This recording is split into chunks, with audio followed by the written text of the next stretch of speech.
welcome. Today, I'd like to welcome back Mark Nuss from Destiny Rescue. Hey, Mark. Hi there. Thank you so much, Karen, for having me back again. Really appreciate it. Oh, you're welcome. For the people who don't know, Mark was one of my earliest guests on the podcast, and he's someone that I'd like to keep up with because the charity he works for is actually something that's pretty close to my heart and I'm very passionate about. So let me ask you, Mark, just tell the people who are listening what it is you do and what the charity does, because it's pretty incredible. Yes, I'll give a little synopsis for those that maybe have not heard from us before or about us even. So Destiny Rescue is a not-for-profit that got started over 20 years ago. In October, we'll be 21 years old. And we got started actually in Southeast Queensland in Australia. By a gentleman called Tony Kerwin. And the genesis of this rescue is Tony Kerwin overheard two guys bragging and speaking that they had been offered two children to have sex with. And that really rocked his world. He had not known about this and started investigating it and realizing how big a problem sex trafficking of children were. And he then decided somebody's going to do something about it, and then Destiny Rescue was birthed. And the facts, just a little bit of the background of the facts, is according to the World Labour Organization in their 2016-17 report, they guesstimated that about 1 million children were trafficked into the sex industry on that year. And we're talking about industry that is now, the illegal sex industry is now an industry that's worth $99.5 billion plus a year industry. Now, that is if you throw Nike, Coca-Cola, and a few other big corporations together, you might get to that number of an annual turnover. So it is a huge, huge illegal industry. What drives it obviously is money. And what it is you've got sex tourists that travel in from all over the world into these different countries, and their primary purpose is for sex tourism. And then you get a certain percentage that go after children of those as well. Are we talking about, was he in Australia when this happened? He was actually in Thailand when he heard this. And Thailand is one of the countries of many where sex trafficking happens. And so you get sex tourists that fly from all over the world. And the Asia Pacific area, you'll have about 73 to 74% of children that are trafficked in the sex industry is in that region. And so that's why we actually started in that region first, because the biggest problem was there. And so, and what Destiny Rescue does in short is, when I've got an elevator pitch and I tell people what Destiny Rescue does is, I say Destiny Rescue goes and searches for children that have been trafficked in the sex industry by posing as sex tourists. And we go undercover into brothels, bars, every dingy dark hole we can find, looking for children that have been trafficked into those places. And once we find them, we rescue them out of those hellholes and take them to our rescue centers where they get trauma counsel, medical help, and we set them also up for pathways of freedom. Each one's different, but we can include education and vocational training so that we can get them to a point where they choose their own destiny, not the one they were railroaded into. And the children get into these places through so many different ways, through family members or even parents basically selling their children, or what happens with most of them is children going looking for work because there's financial pressures on their families. And then the wrong people get hold of them and they get railroaded to do something that they never dreamt they would have to do. And if you don't mind, I'll just share again my own personal story, just to give you an example of how these girls find themselves where they find themselves. So we've got a couple of different forms of rescues. We've got our COVID rescues. That's when all our guys going to that operate in the different countries will actually act as if they're sex tourists and go into these bars and brothels and every different karaoke bars, etc., specifically looking for children that have been trafficked in those places. And then under COVID rescues, we'll rescue them out one at a time. Now, I had the privilege to go with our permanent team in one of these operations in Thailand. And I was sitting in this bar next to this young girl, and it's each one of us have got stories that affected us on a probably deeper level. Each one of these children we rescue affects us, but this one stands out for me. It's probably the first child I was involved with from a rescue point of view, and her name, I give her a name called Sugi, but it's not her real name. So whenever you hear me talk about, I'm just for, I know your previous listeners would know this, but we give pseudonym, we give fake names because we don't want to expose the girls that we rescue. We protect their identity all the way through. But here I was sitting in this bar, sitting next to this girl, Sugi. Sugi, initially, she just saw me as another sex tourist, another dirty John that flew in from another country to come and use and abuse her. So here I'm sitting next to Sugi. And in our conversations, and as I got to talk to her more and more, she started opening up just quietly more and more. And at one stage I asked Sugi, how is it that she found herself in this bar, channeling herself to dirty Johns that comes in from all over the world? And she kind of quietly told me her story. And Sugi's story was she was in school with her 10-year-old sister. So we're not talking big age gaps here. She was the older of the two. So just by a couple of years. So she was with her 10-year-old sister in school. Both parents were working. Life was good. Like any normal child. She had her dreams and life was just going through the motions, but life was good for her.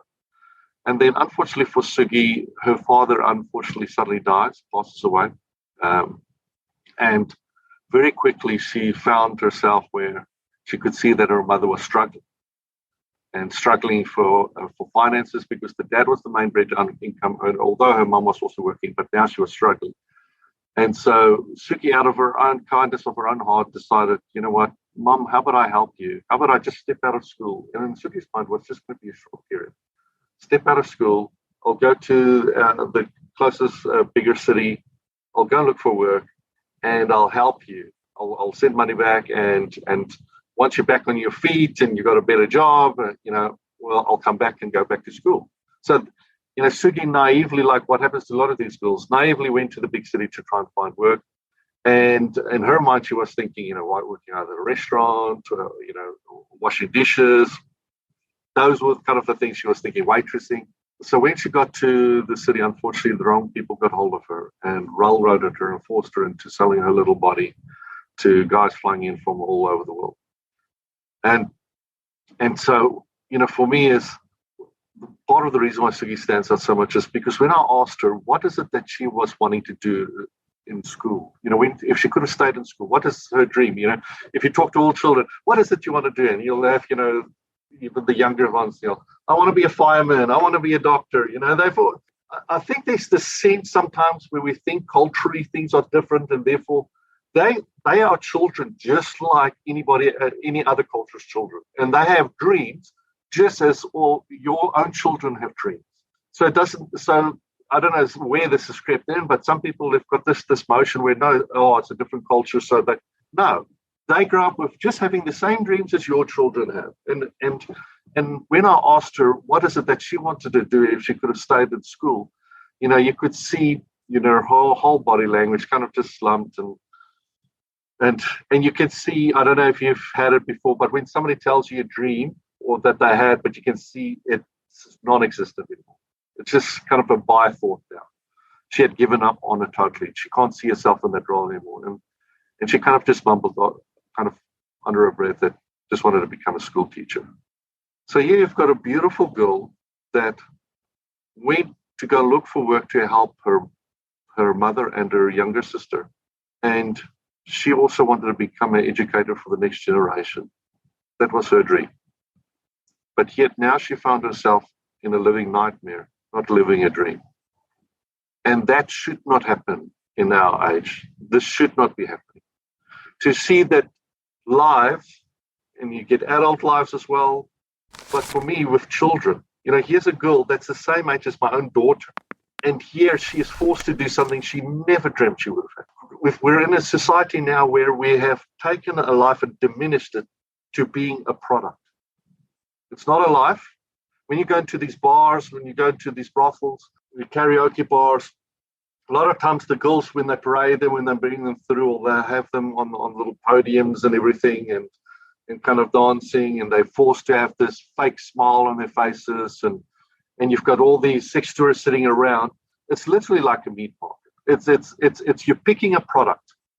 For me, you're sitting there, and I'm another sex tourist sitting there, and these guys that are sitting all around you, sex tourists, these girls they'll wear, sometimes they're forced to basically wear nothing and just have a little bikini bottom on, and they've got a little number. So this is on number 5, number 21, and Sugi's was number 43. And all they do, the sex tourists, they'll just point and they'll say, oh, I want number 43, I want number 22 to come to. So then the handler or the managers will come and take her and bring her and have her sit next to her. For these sex tourists, they're not really interested in the name. It's just a product they had picked out. I want number 43, I want number 21.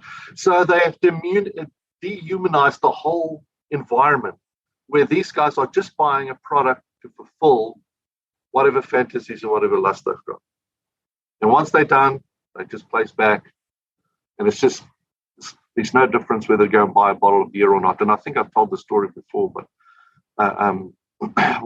we actually created a little video because, just people can't believe it, what we actually see. And in the video, and I do apologize if I've repeated this, but this just shows the point of what we are facing there, is that our guys were, because they're undercover sex tourists, so in certain countries you kind of negotiate the price for the girl, you just don't accept it. It's just, you've got to fit within that culture and still with that persona on as a sex tourist. So, because these guys sex tourists will even negotiate the price. They're not even willing to pay what, they'll negotiate the price down. So, like I said, it's like negotiating for a product. And so our guy's there and he's negotiating price for this beautiful 14-year-old girl sitting next to him. And the girl sitting next to him, and here he's negotiating the price. He's negotiating the price to have her for the whole night to do whatever he wants to do. Now, when I say whatever, I mean whatever.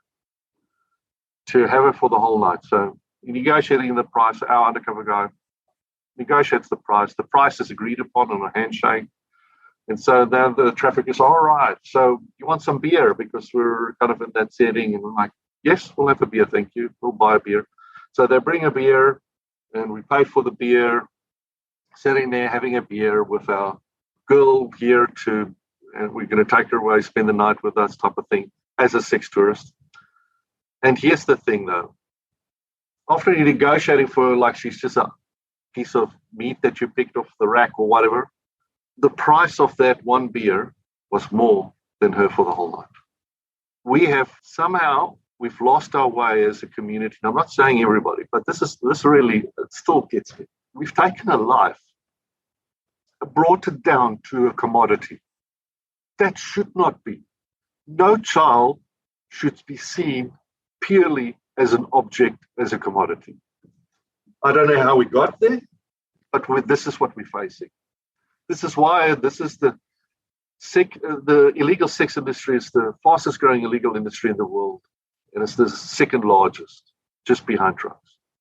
And we're now seeing certain drug cartels and that also starting to get into the business of human trafficking and sex trafficking, because it's such a lucrative business.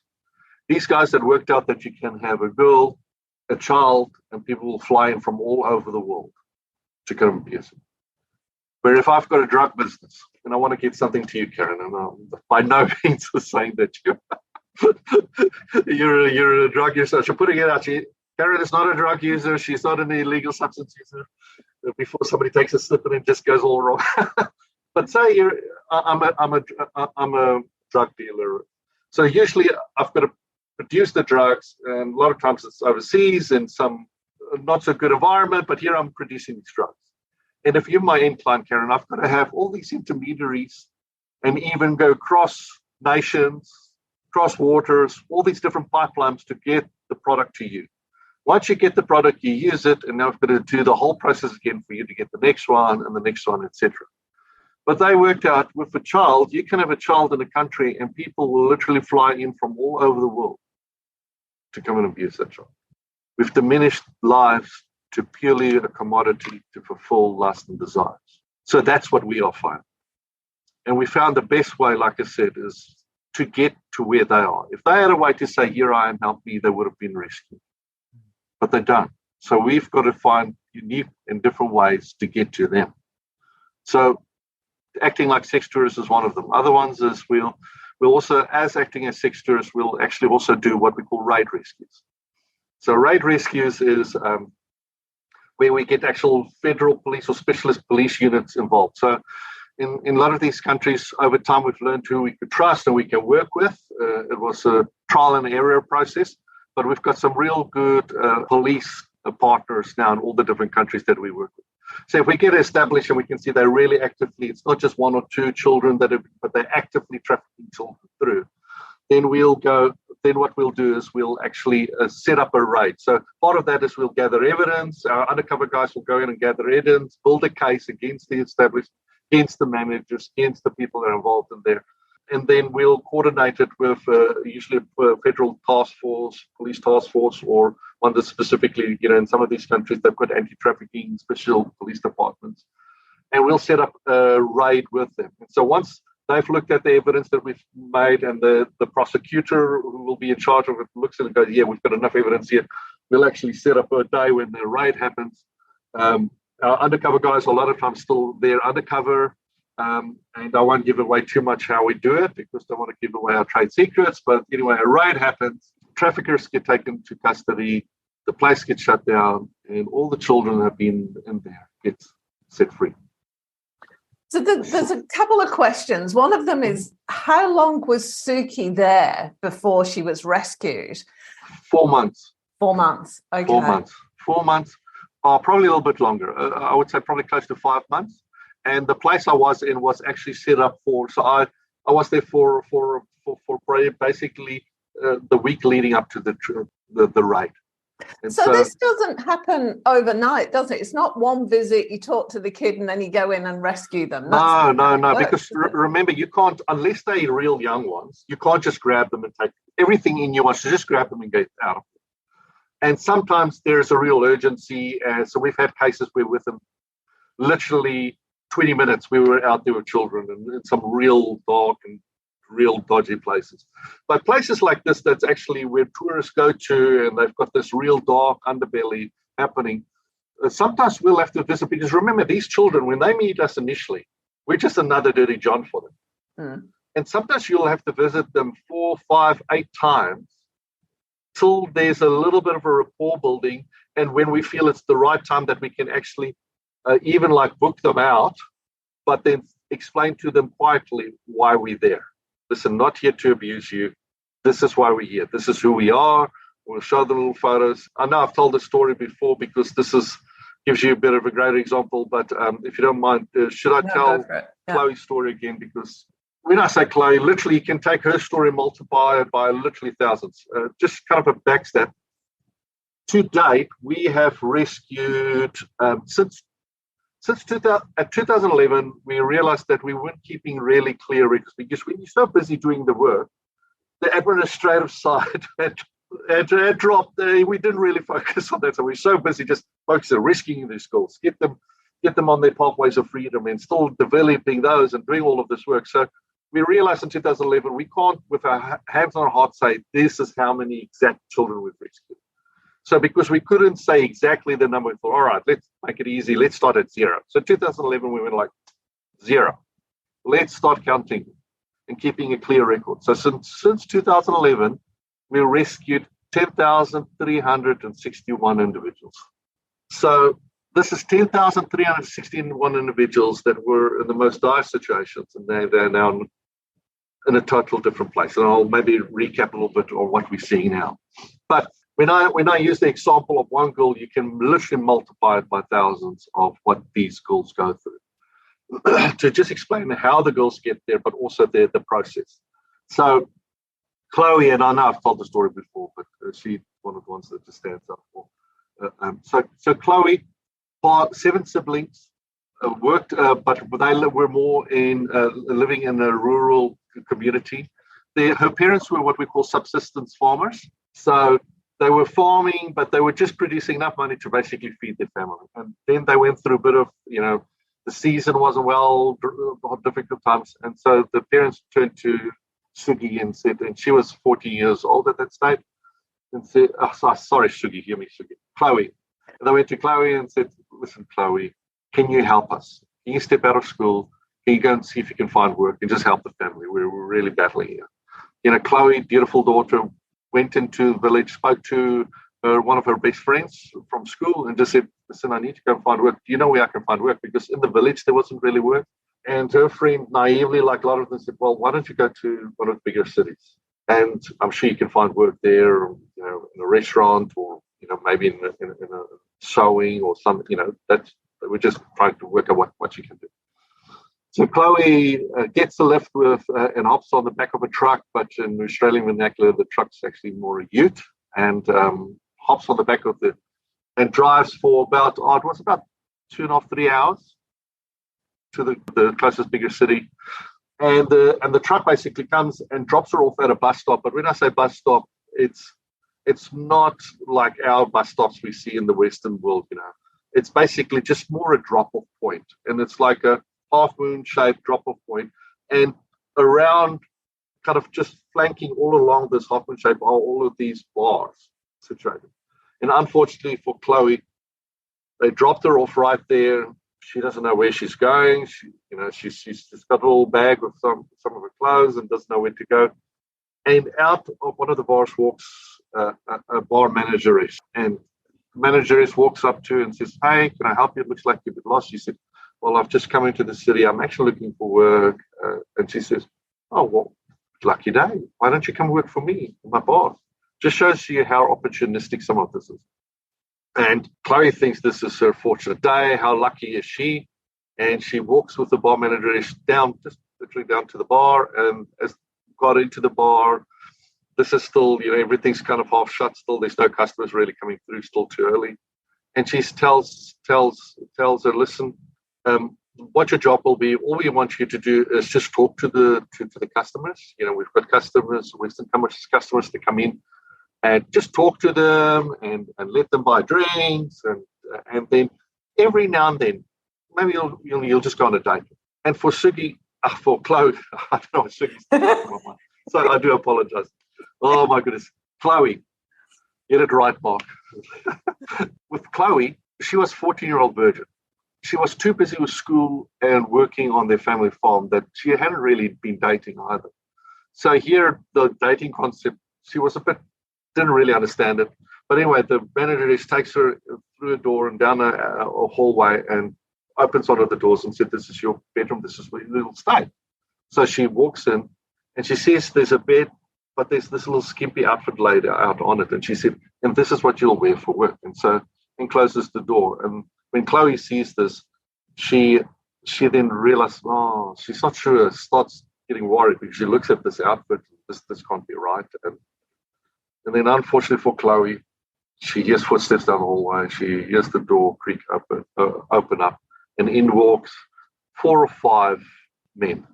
And not to go too much detail, but they basically came in to break her in. And in the beginning, Chloe fought them off with all her might, but they basically beat her up till she submitted and then continued to break her in for quite a long period, quite a few hours. But the worst case for Chloe in this, and that's why Chloe's story stands up probably a bit more for me, was at this high point of her utter humiliation, of terror, going through something that nobody should go through, child or adult. They were videoing it at that same stage as well, so that they could sell it on the dark web. And also a lot of times they'll use that as leverage to control. Because there's in a lot of cultures, there's a whole culture of shame and etc. involved as well that really control, that the traffickers will use to control. And they can use that video to control and say, if you don't do exactly what we say, we will show this to your friends, to your parents, to your community. But they already had also they would sell it also onto the dark web and onto pornographic sites. And this happened to Chloe not just once, but a few times. So by the time our guy sat next to her, found her, he was a broken girl. They couldn't look guys in the eyes, always looked down. A lot of times she would be trembling when they'd be speaking to her because she knew what she had to go and do. And see, in these cases, you could actually book the child out. Sometimes you've got to be there. There'll be like sometimes some dingy places. They literally will have they'll have these little rooms or even these like a wire spread across, and you've got these shower curtains hanging, just a mattress on the floor on the side. So now we've seen some horrible, horrific places. But in this case, you could book her out, take her to your hotel room, and then bring her back. But they had different ways through fear, intimidation, videos, all the way. She was totally in control. She might have not been in chains, but they had total control of her. So we booked her out as if we were going to sleep with her. But with Chloe also, we had to visit a few times before we booked her out. But she knew when we were going to book her out, we had enough time to explain to her what we're about and said, do you want to be rescued? And she said immediately, yes. We booked her out, drove off in the night, disappeared with her. But what we do there is we just literally leave with her and disappear with her, and we take them to our rescue center. So Chloe, we took her to the rescue center. A lot of times what we do is ahead of time we'll let the girls that are there at that stage in our rescue center, we'll let them know, the ones that we rescued, we let them know new girls coming. And so when we drove into the compound, there were all these girls looking and basically greeting Chloe. And when Chloe saw them, her reaction was just over the moon, and a really out there reaction. And then what we did is we took her in after she met the staff, met everybody. So we took her in to show her where her home bed would be. And then what happened with Chloe is, and I don't know if I've said this before, but it happens to so many of her girls. She slept for 2 days. Just got up to go to the bathroom, climbed back in bed, and literally just slept and slept and slept. Because if you think of it, for the first time in a long time, she had a safe bed that she didn't have to worry about the door, footsteps coming down the hallway, the door creaking open. She knew she was the safe place.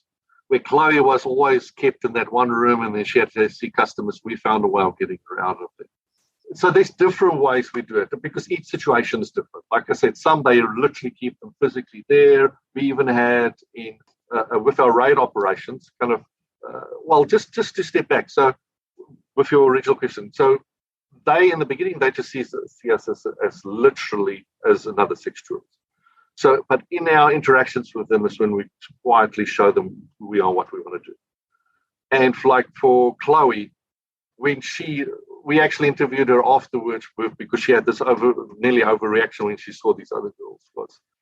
She actually still didn't believe because she had been so traumatized. She still thought that we could. She had all hope, every promise she had been given been broken. So she was still willing to go with complete strangers away.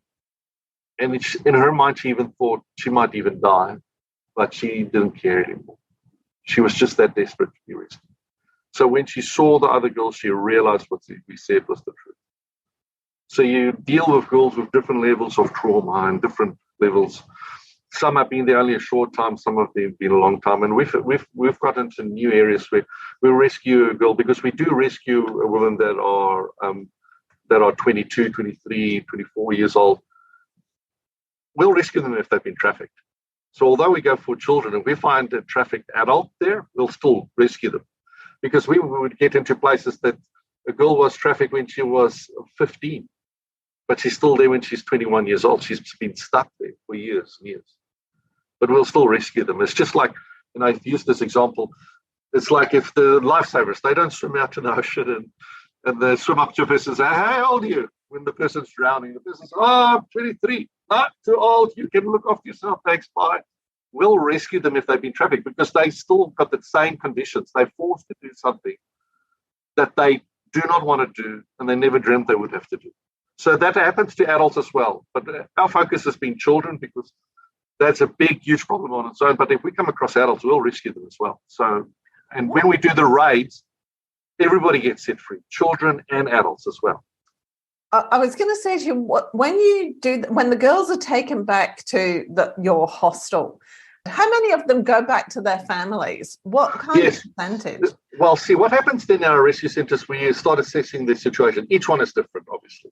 So we find out how they got there. We'll interview them. We'll really work out as much as we can their background story.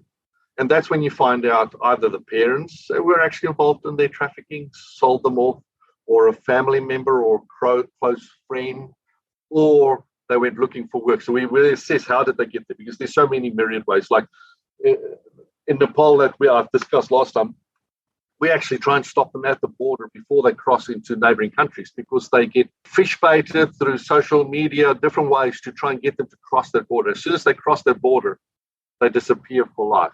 So at Nepal, we stop them before that happens to the best of our ability. So we've got to assess back to the girls. We've got to assess once they get interviewed. So if we can assess, and we've got community workers that will help go with them, corroborate, make sure the whole process is safe. But if it's safe for them to go home, the parents weren't involved, there wasn't abuse at home, they just went looking for work and the wrong guys got hold of them and they want to go back home, we will actually facilitate that. Obviously, we first will look after the main first deal with trauma and also the medical help. Some girls need STD medication, AIDS, different things, because don't want to go into the gravity of what happens to some of these schools, but real bad things sometimes happen. So we've got to first assess them medically, give them their immediate medical needs, help. Once they're in a good place to travel and they want to go home, we'll get them back, but we still set them up on what we call individualized pathways of freedom. Each one is different, but we'll, for example, if we assess the situation and the parents can't, some parents just can keep on looking after them, but we always want to make sure that child also gets some education. So if it looks like the family's in real dire straits, they don't have finances, we'll actually give like a stipend to the family for a certain period of time. But part of that condition is that the child goes to school, because we want that child to get the education, get the best shot at life that she can. And I use the word she because it's still in the 90s percentile of children that we receive in the sex trafficking industry is still girls, because that's demand and supply, higher demand for the girls. We do rescue boys when we come across them. We just a short while ago, this was last year. We rescued. There was 17 boys were kept together. No, they couldn't get in and out, and this trafficker had organized for pedophiles and even sex tourists to come in and basically abuse the children right in that compound they kept them in. And we ended up rescuing them and setting them all free as well out of that. But most of them are girls. So for those that can go home and it's safe for them to go home, we'll set them still up on a pathway of freedom. So whether it's in vocational training or education, we make sure that you can't just rescue them and put them back in the situation they were. You've got to fix the problem along the way as well. So, for us, we believe in the whole principle of feed a man a fish, you feed them for one day, teach them how to fish, they can feed themselves and their family for the rest of their lives. And so we've had to learn through trial and error what works and what doesn't. And also depends on the child. So each one is so different. Like if it's more that they can't go back to the village, it's not safe, the parents or there was family members involved, or they just don't even have parents at all, we'll then actually set them up on the individual pathways of freedom, including vocational training. So, for example, in one of the African countries we're in at the moment, what we've done is we go, and we do this in most of our countries, we'll look for partners that we can partner with that will actually help the young teenager find work. Because some of them need money now. And we don't have these millions of dollars sitting in their account in the empty pockets and look, because we're literally rescuing every week new ones. So like last week was 85 rescues, and the youngest, the Nepal. Remember the Nepal? We rescued a young mother, so she was still a teenager mother, who was going to cross the border with her 1-year-old into neighboring country. And she was promised work. and also a boyfriend that she met online. And, you know, he looked like a Bollywood star and like, oh, come and I'll look after you and your child. But they loved having single moms with children come across, because now they've got 2 for 1. Because that child, even just that one, will go through abuse and be sold off, and the mother will also be sold. And they're then stuck there for the rest of their lives. So we were able to, so part of the 85, we were able to stop her right as she was just about to step over the border, not knowing what was waiting for us just on the other side. So every week we get these figures. So 85 last week, like this year we were already sitting on 2,173 rescues. We're going to go blow past 3,000 rescues just for this year. So we've got to find partner organizations we work with, because it's impossible to just, you know, we'll rescue, like we've rescued as young as 8-month-old babies, every age up. So we've got different programs we've got to work with. So I'll give an example. So in one of the African countries we're operating in, we found partner organizations and partner businesses. So part of one of our ways we do is we actually organize for a business. We'll obviously vet them, make sure they're good people and that they'll do the right thing. And whichever direction the girls want to go into, we'll actually partner them up with this business and say, all right, and it'll be a vocational training program. So, for example, we've got this one lady, she had built up her own little business selling different goods, her own store, and she owns quite a few different stores. So we went and spoke to her, and she said, yes, she would love. So she'll take some of our girls, bring them in, and they'll intern with her. We'll pay the money for her salary to help. So because some of these businesses, they would love to help, but they don't have the money. So we'll pay the salary and some extra expenses to this business. And they train these, even young teenagers, train them up about economics, about how to run a business successfully, where to buy, where to source products, how to sell it, because you've got to give them ability for where they are. There's no sense in giving them an IT degree when they're sitting in the middle, like, you know, other South Africans and people that have lived in other parts in Africa will know. We talk bush or bush. Sometimes they're what we call bush. It's like literally out of middle of nowhere. It's just a little village. And there's no real much infrastructure around it. Bush out.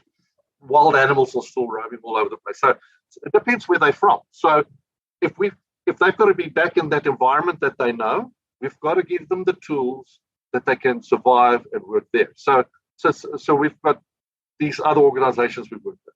So they'll take this child on and then train her up.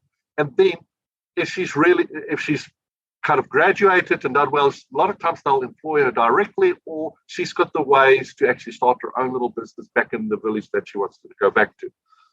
Like I've used these examples before. I've actually got a little video of myself. I actually was walking around a moon boot just when I was in Cambodia last.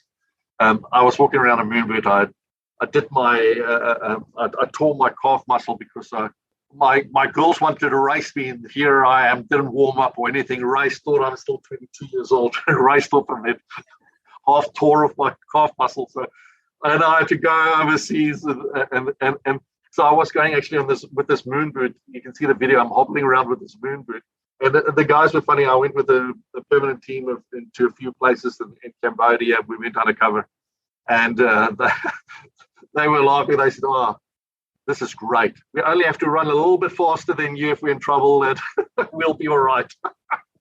But anyway, in this video, I went to one of our many partners that we work with, and this was a cafe. And what this cafe would do is this cafe would actually take on girls that wanted to become patisserie chefs, and they would train them up for a 2-year period to become fully fledged patisserie chefs while working for them. And then at the end of their training period, when they've passed and they know their craft really well, they'll allow them to then either work for them, but there's already such a high demand from other more upmarket restaurants for these girls to come work for them, because this patisserie is so good that they actually came, I think it was second or first place or in an international patisserie competition, because Cambodia's got that old French influence.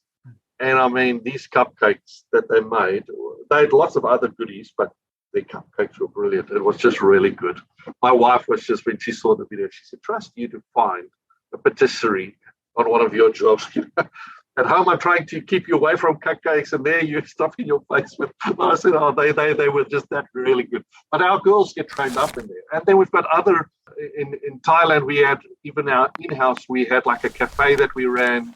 This was pre-COVID. Unfortunately, with COVID, we had to close it. So now that it's all done and us, we'll open it up again. We'll look at what to do with it. But we would train our girls up in all facets in the cafe. So they learned how to cook. And I remember the one girl, the first time she cooked, literally people took the staff, everyone took one bite, and they all involuntarily spat it out. It wasn't like, you couldn't even fake it. you couldn't even just like sort of, yeah, no, very good. It was literally just had to spat it out. But she went from that point, skill set, to learn to cook these amazing dishes that was restaurant quality dishes, because she went through that training. So we had so many different ways the girls will go, and even then, like our total outside of the box. So we've got girls even that were trained up that are now nurses, that we've helped with their educational path, and that are nurses. That we've got managers. Like we've got one of the girls that we rescued her.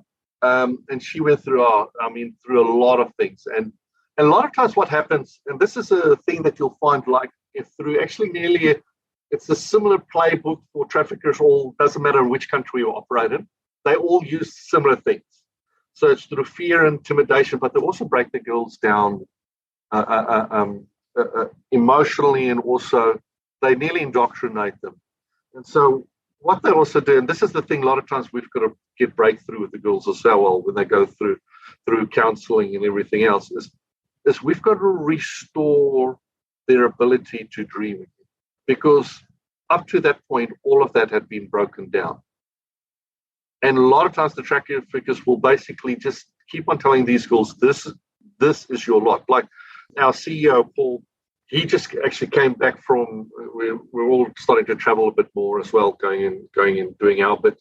But in one of his trips just this year that he came back, he was sitting next to a girl, and she used these words exactly. So this will paint you a picture of where the traffickers kind of get these girls to that point, where she described what she does, sleeping with foreigners flying in from all over the world.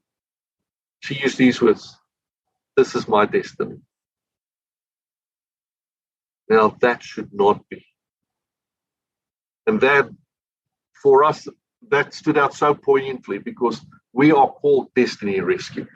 And those weren't just words that we flippantly chose, because we want to rescue these children and put them back into the place where they choose their own destiny.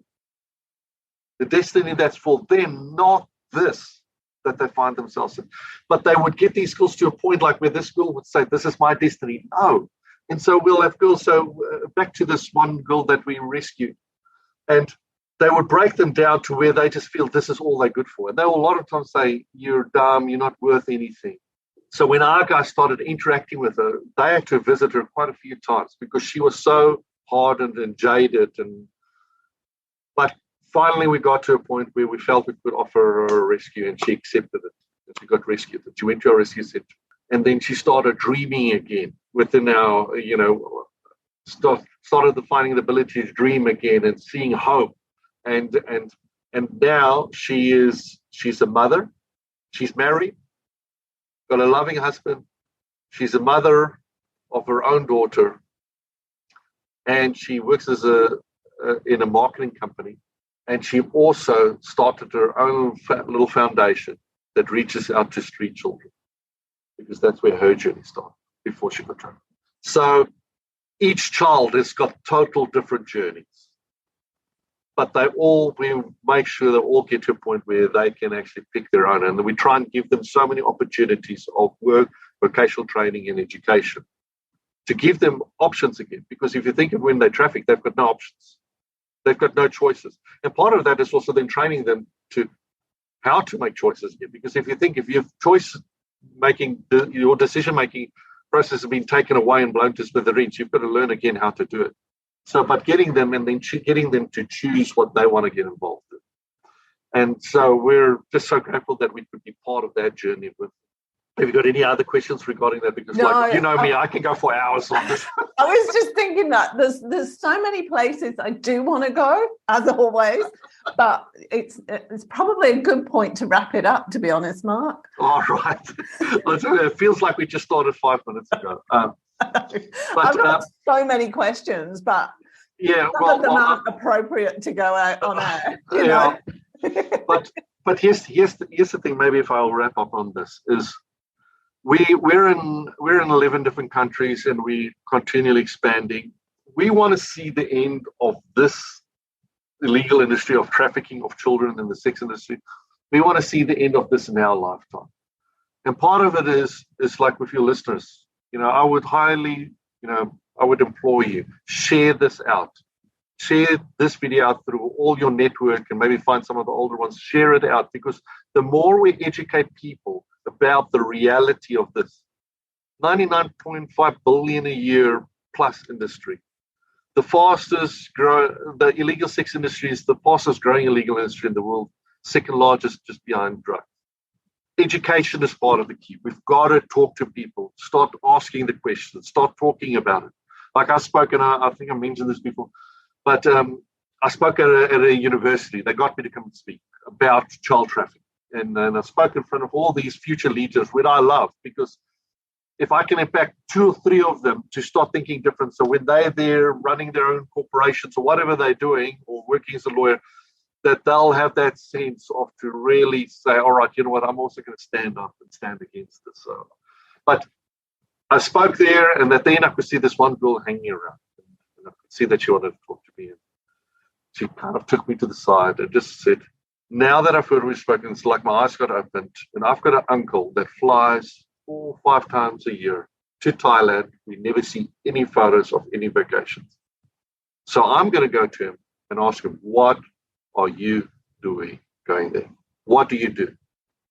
She said, I want to challenge him, because I don't want to be the one that turns a blind eye and allows something to go on whether he's wittingly or unknowingly contributing to such a huge illegal industry.